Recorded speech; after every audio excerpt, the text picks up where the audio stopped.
For advertisement, call 8125893028. Our Gmail mathstvtelugu@gmail.com. శ్రీపాదరాజం శరణం ప్రపద్యే.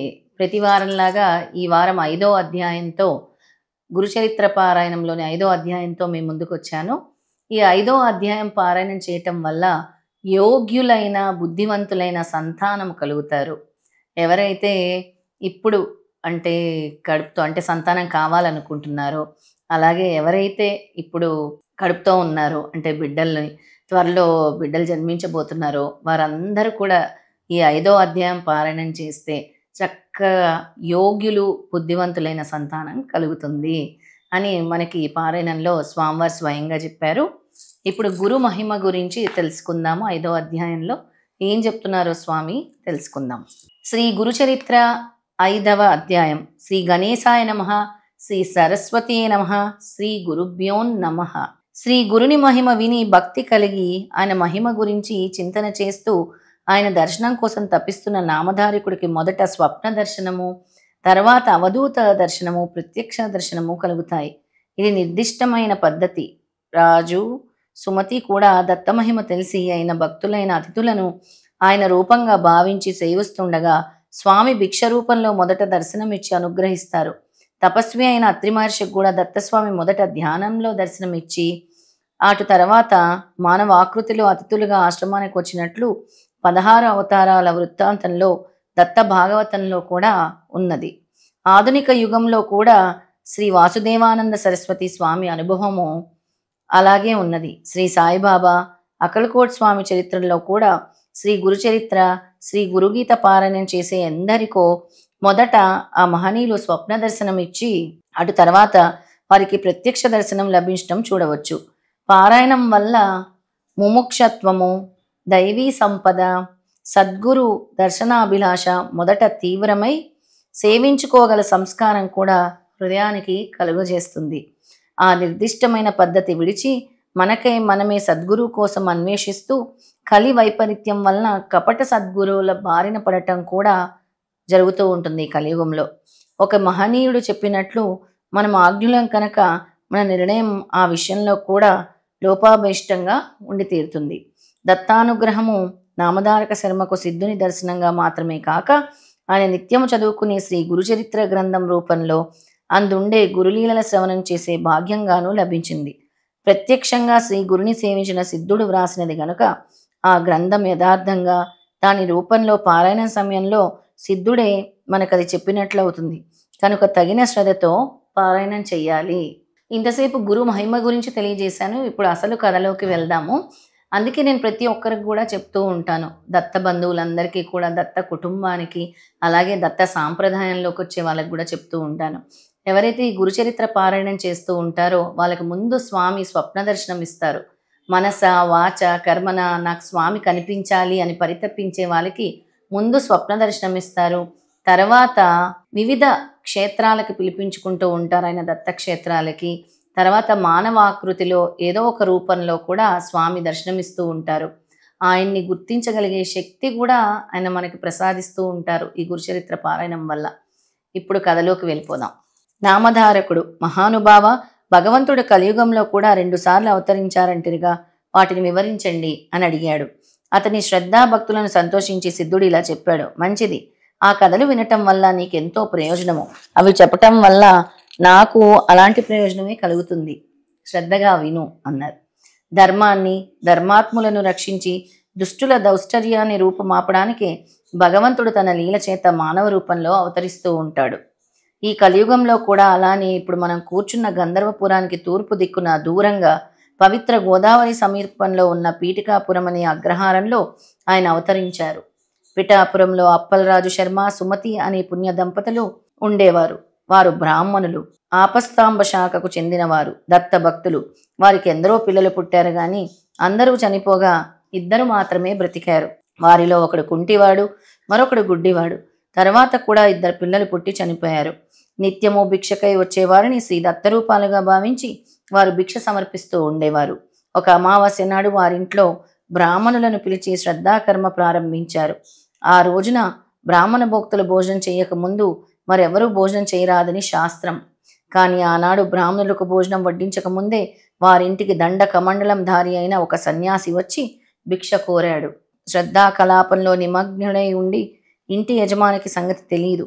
ఇల్లాలైన సుమతి ఆ వచ్చిన యతీశ్వరుడు శ్రద్ధాభోక్తి అయిన పరమేశ్వరుడేనని, తమ కులదైవమైన శ్రీ దత్తాత్రేయుడేనని విశ్వసించి ఆయనకు భిక్ష ఇచ్చింది.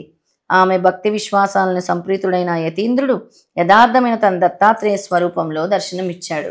నామధారక, అప్పటి ఆ స్వామిని చూడటానికి 1000 కనులు చాలవు. వర్ణించడానికి ఎన్ని వేల నాలుకలైనా సరిపోవు.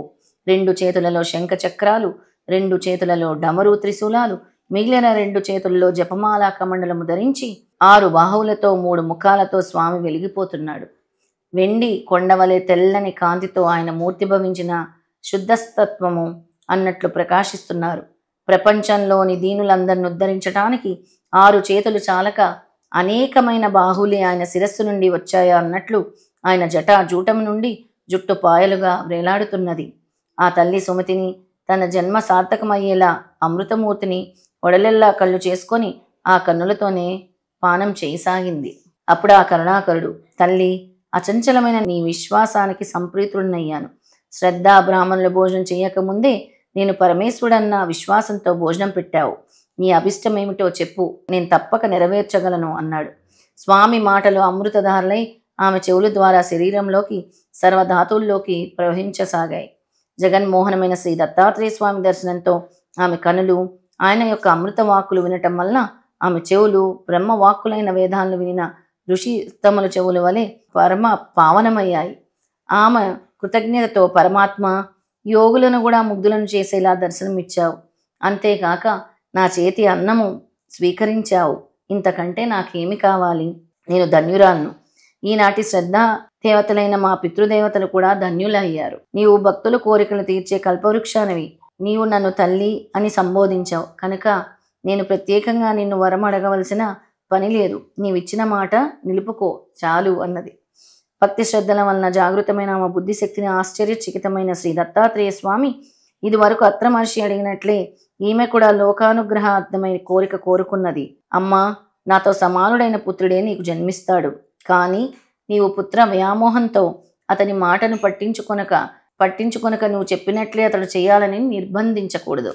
అతడు చెప్పినదనే అక్షరాల అమలు జరపాలి. ఆ దర్శనంతో మరింత నిశీతమైన బుద్ధిశక్తి కలిగిన ఆమె, స్వామి, నేను మానవ మాతృరాల్ని. నాకు పుత్ర వ్యామోహం కలగటం సహజం. అది లేక మాతృవాంఛ పరిపూర్ణమయ్యేదెలా?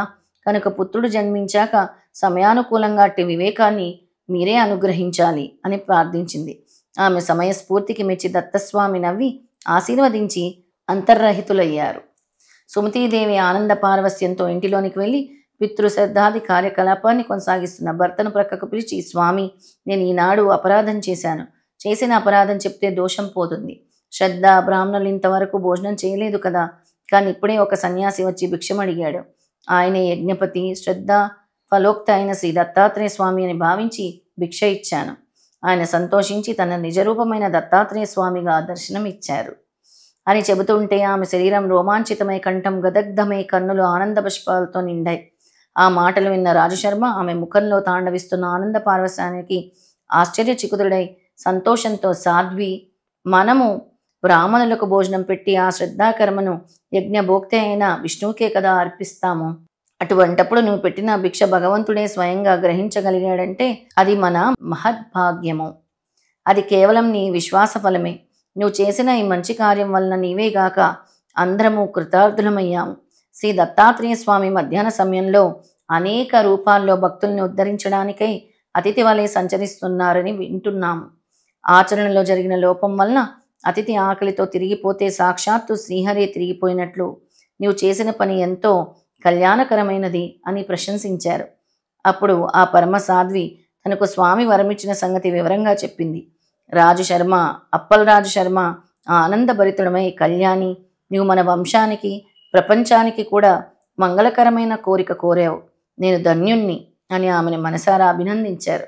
మిగిలిన శ్రాద్ధ కలాపాన్ని యథావిధిగా కొనసాగించారు. త్వరలో ఆ సుమతి తల్లి సుమతీదేవి గర్భం ధరించి ఒక భాద్రపద శుక్ల చతుర్థి నాడు ఉదయం శుభముహూర్తంలో కాలాతీతుడు, పుట్టకలేనివాడైన భగవంతుడు పుట్టుకనిచ్చింది. దైవజ్ఞులు ఆ శిశువు యొక్క జన్మలగ్నము గ్రహస్థితి గణించి సాక్షాత్తు కల్పవృక్షమే వారింట వెలిసిందని, సాక్షాత్తు దత్తాత్రేయుడే అవతరించారని అన్నారు. అప్పలరాజ్ శర్మ కలిగిన అదృష్టాన్ని పూర్వం అత్రి మహర్షి ప్రాప్తించిన మహద్భాగ్యంతో పోల్చారు. ఆ శిశువు పాదాల్లో దివ్య చిహ్నాలు మొదలైన శుభ లక్షణాలతోనూ ప్రతిమాన తేజస్సుతోనూ ప్రకాశిస్తుండటం వలన అతనికి శ్రీపాదుడు అనే నామకరణం చేశారు. నామధారక ఇది కలియుగంలో శ్రీ దత్తాత్రేయ స్వామి యొక్క మొదటి అవతారం. పుట్టునిది మొదలు శ్రీపాద స్వామి శుక్లపక్ష చంద్రునిలాగా అందరినీ ఆహ్లాదాన్ని అందిస్తూ ఆనందం చిందిస్తూ ముద్దులు మూటగడుతూ పెరిగి 8 ఏండ్ల వాడయ్యాడు. అతని ముద్దు ముచ్చట్లు తల్లిదండ్రులుగాక ఈ ఊరి వారందరూ తనివి తీరా అనుభవించారు. అతని పాదస్పర్శతో ఆ ఊరు, అతని జననము, బాల్య జీవితాల వలన ఆ పవిత్ర గోదావరి ప్రాంతము ఎంత ధన్యత పొందిందో చెప్పతరమా? 8వ ఏట అతని తల్లిదండ్రులు ఒక శుభముహూర్తంలో అతనికి ఉపనయనం చేశారు. సామాన్యంగా అటు తర్వాత వటువును తగిన గురువు వద్ద అధ్యయనం చేస్తే కానీ వేదం రాదు. కానీ శ్రీపాదస్వామి తనకు ఉపనయనమైన మరుక్షణమే శిష్యులకు వేదపాఠాలు చెప్పి వెనుక శ్రీ దత్తాత్రేయ స్వామి సుమతీదేవికి ఇచ్చిన మాట యథార్థమని నిరూపించుకున్నారు. ఇది ఆ భగవంతుడికి తప్ప ఇంకెవరికీ తెలియదు. ఇలా శ్రీపాదుడు 16 ఏండ్లు ప్రాయము గలవాడయ్యాడు. ఇంతలో రాజశర్మ తన కుమారునికి వివాహం చేయాలని కన్యాన్వేషణ చేయసాగాడు. అది తెలిసి ఒకనాడు శ్రీపాద శ్రీవల్లభ స్వామి తండ్రితో, నాయనా, నీవు నాకు వివాహం చేయడానికి తగిన కన్య కోసం అన్వేషించిన అవసరం లేదు. సర్వ శుభ లక్షణాలు కలిగి నాకు తగిన కన్య సిద్ధంగా ఉన్నది. ఆమె పేరు యోగశ్రీ. నేను ఆమెను చేపట్టి సన్యాసినవుతాను. నేను శ్రీవల్లభుడును గనుక నాకు సంతానం లేకపోయినా నిత్యముక్తుడనే అని నిశ్చయంగా చెప్పాడు. ఆ తండ్రికి ఆ మాటలు మనస్తాపాన్ని కలిగించాయి. కన్నులు నీరు కారుతుండగానే రాజశర్మ గంధస్వరంతో వెల్లుబెక్కుతున్న పుత్ర వ్యామోహంతో స్వామితో ఇలా వాపోయాడు. అబ్బాయి, నీవు గనక సన్యసించి మా దగ్గర లేకుండా పోతే మేము నీటి నుండి బయటపడిన చేపపిల్ల వలె శోకంతో విలవిల్లాడి మరణిస్తాము. నీవు సాక్షాత్తు పరమేశ్వరుడివే అయినా మా పుణ్యం వల్ల మాకు బిడ్డవని జన్మించావు. అట్టి నీవే తల్లిదండ్రులమైన మమ్మల్ని శోకసాగరంలో ముంచి వెళ్ళిపోవడము ఉచితమేనా? భగవంతుడవు, ధర్మగోప్తుడవు, ధర్మరక్షడవు అయిన నీవే పుత్రధర్మాన్ని నిర్వహించకుంటే ఎలా అని అడిగాడు. నామధారక, ఈ దంపతులకు శ్రీపాది స్వామియే గాక కుంటివాడు, గుడ్డివాడు అయిన మరి 2 కొడుకులు ఉన్నారు. రాజశర్మ ఆ 2 శ్రీపాదస్వామి వద్దకు తెచ్చి, నాయన, నిన్ను స్మరించడం చేతనే సంసార బంధం తొలగిపోతుంది.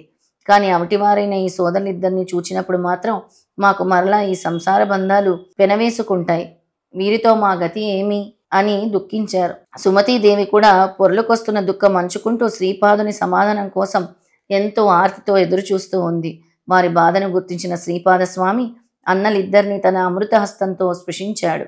సంజీవుని స్పర్శ చేత చనిపోయిన వారికి ప్రాణం వచ్చినట్లు స్వామి స్పర్శ చేత తక్షణమే వారిద్దరూ పాద నేత్రవంతులై సుందర కుమారమైన రూపాలతో ప్రకాశింపసాగారు.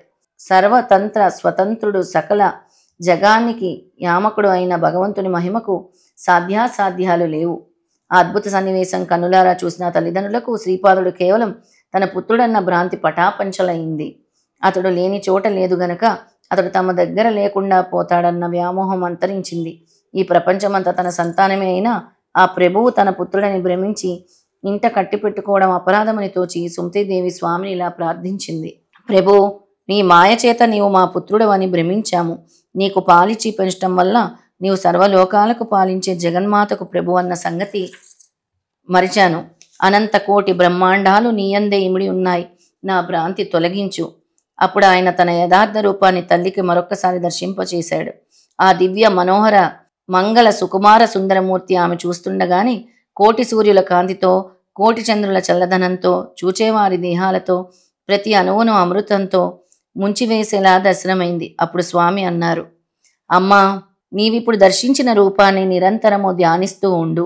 త్వరలో నువ్వు ఈ అజ్ఞాన అంధకారాన్ని దాటి నా సాయుధ్యం పొందుతావు. నీ కొడుకులిద్దరూ 100 ఏండ్లు సుఖంగా జీవించి మిమ్మలను భక్తితో సేవిస్తారు. వీరికి విద్య, సంపదలు, కొడుకులు, మనువలు అన్నీ పుష్కలంగా సమకూర్తాయి. వీరు కూడా లోకావంద్యులవుతారు అని దీవించారు. ఆ సోదరులిద్దరూ శ్రీపాదస్వామిని భక్తితో స్తుతిస్తుంటే వారితో ఆయన, మీరు తల్లిదండ్రులను ప్రత్యక్ష దైవాలుగా భావించి సేవించి తరించండి, నేను సన్యసించాలి అని చెప్పి తన తల్లిదండ్రులకు ముమ్మారు ప్రదక్షిణం చేసి వారి అనుజ్ఞ తీసుకొని వెంటనే సన్యసించి పాదాచారి అయి ద్వారక, కాశీ, బృందావనము మొదలైన క్షేత్రాలు దర్శిస్తూ బదరి వెళ్ళి అటు తర్వాత గోకర్ణ క్షేత్రానికి చేరారు. అక్కడ మహాబలేశ్వర లింగ రూపంలో సాక్షాత్తు శంకరుడే నివసిస్తూ ఉంటారు. ఆ లింగాన్ని ప్రతిష్ఠించిన వారు గణేశ్వరుడు. ఆ క్షేత్రం సజ్జనులకు నెలవు. అందువల్లనే ఆ క్షేత్రానికి సజ్జనులను ఉద్ధరించడానికి శ్రీపాదస్వామి అక్కడకు వెళ్ళారు అని సిద్ధుడు చెప్పారు. శ్రీ దత్తాయ గురువే నమః. శ్రీపాద శ్రీవల్లభాయ నమః.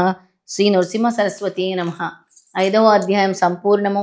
ఈ అధ్యాయం పారాయణం చేసిన వాళ్ళకి యోగ్యులైన బుద్ధివంతులైన సంతానం కలుగుతుంది.